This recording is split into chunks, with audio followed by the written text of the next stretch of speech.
हर एक नहीं बना सकता पानी, इसके लिए एक फाल होना चाहिए, पानी होना चाहिए मुनासिब, तो तब कहीं ये चक्की चलता है।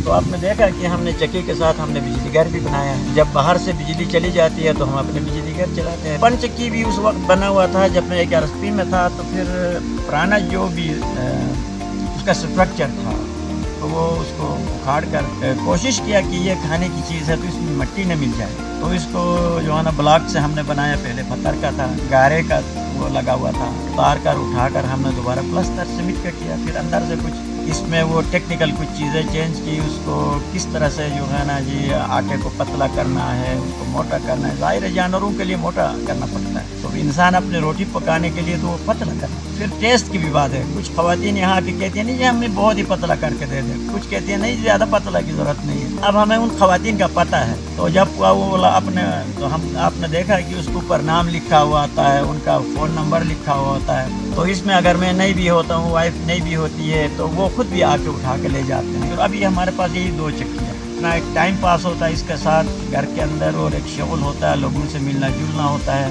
कभी भी बाहर से आटा खाने की नौबत आती ही नहीं। तो लोग ये नहीं देखते हैं कि सेहत के लिए क्या चीज़ अच्छा है, वो ये देखते हैं कि इनकम हमें कहाँ से ज़्यादा मिलती है। तो चेरी से ज़्यादा इनकम मिलता है उनको, तो इसलिए वो बाज़ार का आटा खाते हैं। तो मैं सबको कहता हूँ जिनकी देखें तो चेरी के दरख्त से आमदनी ज़्यादा आती है ना, उन सब के घरों में ज़्यादा बीमारी आपको नज़र आएगी। जिनके घरों में जो है अभी तक चेरी नहीं लगाए हैं, या अपने गंदम इस्तेमाल करते हैं, अपने सब्जियात इस्तेमाल करते हैं, अपने घर की दूध इस्तेमाल करते हैं, तो वो बीमार क्यों हो? इस वक्त मेरा अल्हम्दुलिल्लाह जी 68 मेरे एज है।